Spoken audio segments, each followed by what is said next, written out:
बिस्मिल्लाहिर्रहमानिर्रहीम। अस्सलाम वालेकुम।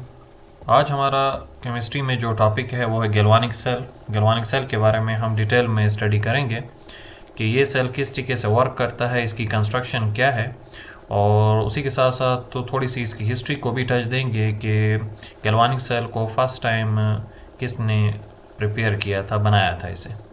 तो गैल्वानिक सेल को हम शुरू में पढ़ चुके हैं जब हम इलेक्ट्रोकेमिस्ट्री हमने स्टडी की थी। तो इलेक्ट्रोकेमिस्ट्री में हमने जिक्र किया था कि इलेक्ट्रिकल एनर्जी केमिकल एनर्जी में चेंज होती है और केमिकल एनर्जी इलेक्ट्रिकल एनर्जी में चेंज होती है। तो ये इलेक्ट्रिकल एनर्जी का केमिकल में चेंज होना, केमिकल का इलेक्ट्रिकल में चेंज होना, ये सेल के ज़रिए से पॉसिबल होता है। तो उनमें से एक सेल हमारे पास है, गैल्वानिक सेल आपके पास है।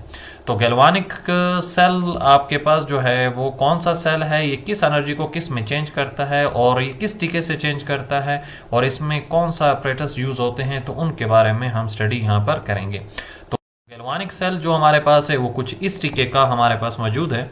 तो ये एक आपके पास गैल्वानिक सेल हमारे पास है और इस गैल्वानिक सेल में अगर आप देखें तो हमारे पास जो वोल्ट मीटर है वो जो हमें रीडिंग दे रहा है वो 1.10 वोल्ट की रीडिंग प्रोवाइड कर रहा है।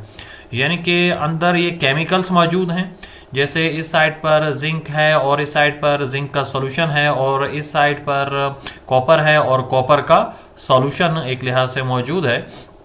तो ये दो केमिकल्स आपस में रिएक्शन करके 1.10 वोल्ट का जो है एक लिहाज से पोटेंशियल डिफरेंस क्रिएट कर रहे हैं और उसकी वजह से करंट फ्लो हो रहा है।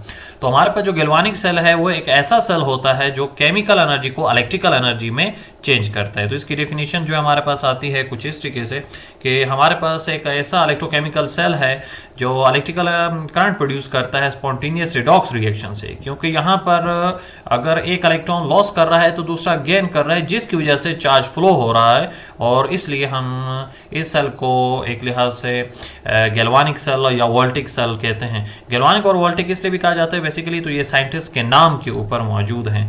तो हमारे पास बहुत सारी एग्जांपल है गैल्वानिक सेल की। डैनियल सेल भी एक गैल्वानिक सेल है, ड्राई सेल भी मुख्तलिफ जो है हमारे पास वो गैल्वानिक सेल होते हैं, निकल कैडमियम सेल है, फ्यूल सेल है और भी बहुत सारे हमारे पास सेल्स मौजूद हैं। तो बेसिकली इसकी मेन आपके पास थीम यही है कि जो केमिकल एनर्जी को इलेक्ट्रिकल एनर्जी में चेंज करता है उसको हम क्या कहते हैं, गैल्वानिक सेल या वोल्टिक सेल कहा जाता है। दो साइंटिस्ट के नाम पर हैं क्योंकि दोनों साइंटिस्ट ने इसके ऊपर वर्क किया हुआ है। तो सबसे पहले अगर हम देखें तो हमारे पास जो ल्यूगी गिलवानी था साइंटिस्ट, तो इसने जो है ल्यूगी गिलवानी ने फर्स्ट टाइम जो है इस सेल्स को बनाने की कोशिश की थी और इसका मेन कॉन्सेप्ट डिस्कवर किया था उसने। मेन कॉन्सेप्ट किस तरीके से डिस्कवर किया था, उसने इसी कॉपर और जिंक को ही यूज़ किया था। और कहाँ पे यूज़ किया था, तो इस कॉपर और जिंक को उसने फ्रॉग की लेग्स के साथ उसने यूज़ किया। यानी कि जब उसने जिंक और कॉपर को लेग के नर्व्स के साथ कनेक्ट किया तो उसकी जो फ्रॉग की जो लेग्स थी उसने कॉन्ट्रैक्ट यानी कि उसके मसल्स ने कंट्रैक्शन शो की और उसका ये कॉन्ट्रैक्ट होना इस चीज़ को शो कर रहा था कि अंदर लाजमन कोई चार्ज फ्लो हुआ है या कोई एनर्जी डिलीवर हुई है जिसकी वजह से ये प्रोसेस हुआ है। तो जिंक और कॉपर को कनेक्ट करने से ही फर्स्ट टाइम जो है एक लिहाज से एनर्जी की कन्वर्जन को समझा गया। इसलिए हम ये कहते हैं कि ल्यूगी गैल्वानी ने ही जो है इस कॉन्सेप्ट को डिस्कवर किया कि उसने कॉपर और जिंक की दो वायर्स को जो है वो फ्रॉग की नर्व्स के साथ कनेक्ट किया और जैसे उसने कनेक्ट किया तो उसी वक्त उसकी लेग ने कंट्रैक्शन शो की और उसकी ये कंट्रैक्शन शो कर रही थी कि अंदर क्योंकि इलेक्ट्रोलाइट मौजूद है, ब्लड मौजूद है या नर्व्स में आयंस मौजूद हैं और वो उन आयंस ने जो है एक लिहाज से चार्ज को ट्रांसफर करने में हेल्प की और उसकी वजह से करंट प्रोड्यूस हुआ। और इसी थीम को देखते हुए तो फर्स्ट टाइम जो है एक सेल भी बनाया गया और ये हमारे पास साइंटिस्ट है अलेक्जेंड्रो वोल्टा। तो इससे पहले ल्यूगी गैल्वानी था, तो इन दोनों ने मिलकर जो है फर्स्ट टाइम जो सेल बनाया था तो उसकी शेप कुछ यूं हमारे पास थी, यानी कि बिल्डिंग लाइक थी, पिलर टाइप थी आपके पास। यानी कि इसके अंदर जो इलेक्ट्रोड है वो एक दूसरे के ऊपर पाइल्ड अप हो रहे हैं और बीच में इलेक्ट्रोलाइट मौजूद है जो ब्लू कलर का आपको नजर आ रहा है। तो ये इलेक्ट्रोलाइट है, कॉपर है, फिर आपके पास जिंक है, फिर कॉपर है, फिर आपके पास इलेक्ट्रोलाइट है, फिर जिंक है, कॉपर है, इलेक्ट्रोलाइट है। तो ये पाइल्ड अप हो रहे हैं, यानी कि फर्स्ट टाइम इस तरीके से जो है सेल की फॉर्मेशन की गई, मुख्तलिफ सेल्स जो आपस में कनेक्ट किए गए थे। फिर इसके बाद आपके पास जो है गैल्वानिक जो सेल्स हमारे पास हैं इसकी हम कंस्ट्रक्शन को एक्सप्लेन करेंगे कि आपके पास गैल्वानिक सेल किन चीज़ों से मिलके बना हुआ है। गैल्वानिक सेल की एक एग्जांपल डैनियल सेल आपके पास है जो आपको यहाँ पर नज़र भी आ रही है। तो इसके दो पार्ट होते हैं डैनियल सेल के, जो कि गैल्वानिक ही सेल है। एक आपके पास हाफ सेल ये है और हाफ सेल ये है। हाफ सेल इसलिए कहा गया क्योंकि इसमें एक इलेक्ट्रोड है और इसमें भी एक ही इलेक्ट्रोड है, क्योंकि कंप्लीट सेल के लिए दो इलेक्ट्रोड का होना ज़रूरी हमारे पास होता है। तो इसके दो कंपोनेंट्स जो हैं वो हमारे पास मौजूद हैं, और दो कंपोनेंट्स हाफ सेल जो है आपस में मिलकर ही एक स्पॉन्टेनियस रिएक्शंस के जरिए से इलेक्ट्रिसिटी को जनरेट करते हैं। तो हमारे पास एक इसके हाफ सेल के अंदर, इसकी कॉमन एग्जांपल तो ये होगी, तो एक हाफ सेल जो है उसमें कॉपर इलेक्ट्रोड मौजूद है और दूसरे हाफ सेल्स के अंदर जिंक इलेक्ट्रोड मौजूद है, और इनको आपस में कनेक्ट कर दिया गया है एक ट्यूब के जरिए से। और इस ट्यूब के अंदर क्योंकि साल्ट मौजूद होता है, इसलिए इस ट्यूब को हम क्या कहते हैं, साल्ट ब्रिज कहते हैं।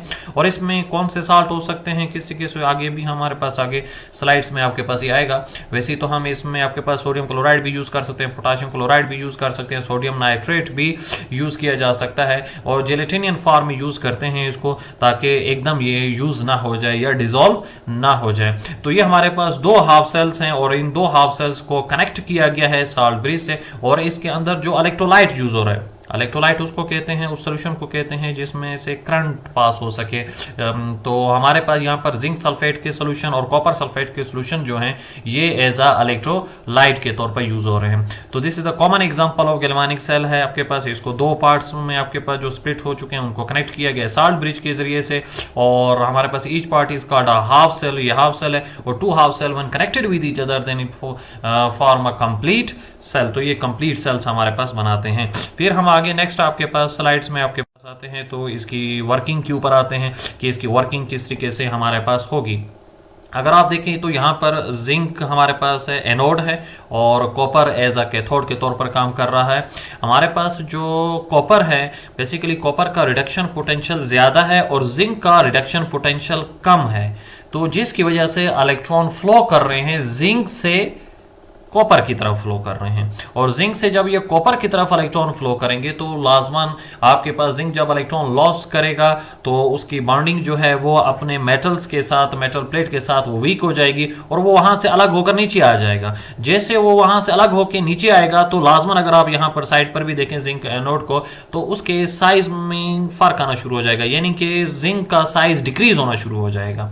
फिर इसी तरीके से जो ये इलेक्ट्रॉन यहाँ से कॉपर की तरफ शिफ्ट हो रहे हैं, तो कॉपर के सॉल्यूशन में, कॉपर इलेक्ट्रोड जिस सॉल्यूशन में मौजूद है वहां पर कॉपर आयन मौजूद है, +2 चार्ज मौजूद है। अगर आप देखें तो इस फिगर में नजर आ रहा है, तो ये इस साइड पर शिफ्ट होंगे। जैसे ये इस साइड पर शिफ्ट होंगे इलेक्ट्रॉन को गेन करने के लिए, तो कॉपर के साइज में इजाफा होगा, यानी कि उसका साइज इंक्रीज होगा, जबकि वहां से जिंक का साइज आपके पास डिक्रीज होना शुरू हो जाएगा।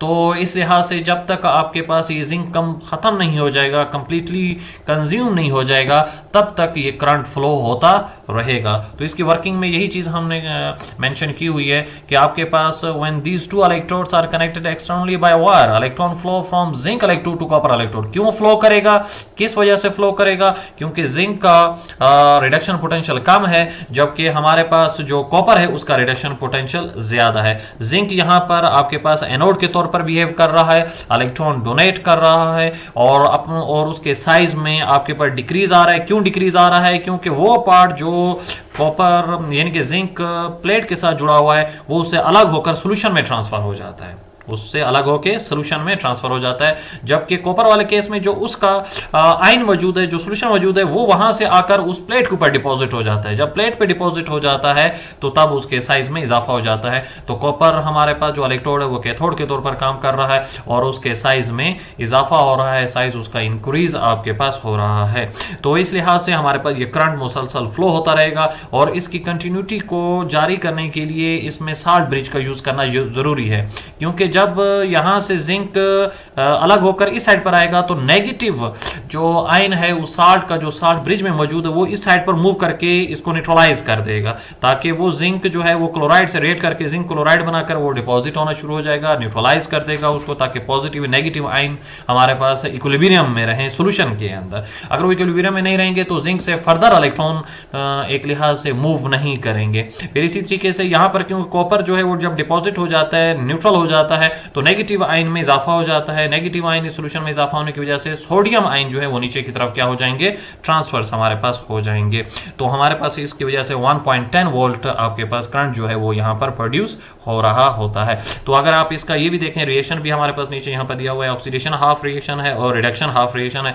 जिंक ने इलेक्ट्रॉन लॉस किए हैं और कॉपर ने इलेक्ट्रॉन गेन किए, तो रिडक्शन हाफ हो गया। इन दोनों रिएक्शन को अगर हम ऐड करते हैं तो इलेक्ट्रॉन इलेक्ट्रॉन से कैंसिल हो जाएंगे। जब इलेक्ट्रॉन इलेक्ट्रॉन से कैंसिल आपके पास हो जाएगा तो ऑटोमेटिकली आपके पास जो है रिएक्टेंट साइड पर जिंक है और कॉपर आयन होगा, और फिर प्रोडक्ट साइड पर जिंक आयन हो जाएगा और कॉपर इलेक्ट्रोड हो जाएगा, यानी कि सॉलिड में कन्वर्ट हमारे पास हो जाएगा, कॉपर आपके पास है। तो ये इसका एक कंप्लीट रिएक्शन भी यहाँ पर दिया हुआ है। और इसी पॉइंट के नीचे आपने ये जो 3 रिएक्शन है, ये रिएक्शन हो गया आपके पास जिंक का और कॉपर का, और इनका कंबाइन ओवरऑल सेल रिएक्शन, इसको नीचे इसमें मेंशन भी कर देना है। नेक्स्ट हमारे पास आता है साल्ट ब्रिज। साल्ट ब्रिज का क्या काम होता है? फर्स्ट इसका काम तो आपके पास यही है कि आपके पास जो है ये 2 हाफ सेल्स को एक लिहाज से एक अलग करके रखता है और आपके पास जो है उनको मिक्स होने नहीं देता, यानी कि it prevent mixing of 2 electrode solution है। और दूसरा ये कि आपके पास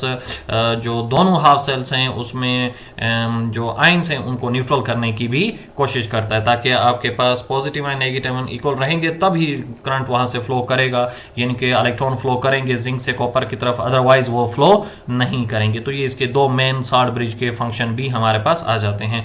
तो इस हवाले से अगर आपको कोई भी क्वेश्चन पूछना हो तो आप पूछ सकते हैं, इंशाल्लाह मैं कोशिश करूंगा कि उसका आपको आंसर दे सकूं। थैंक्स।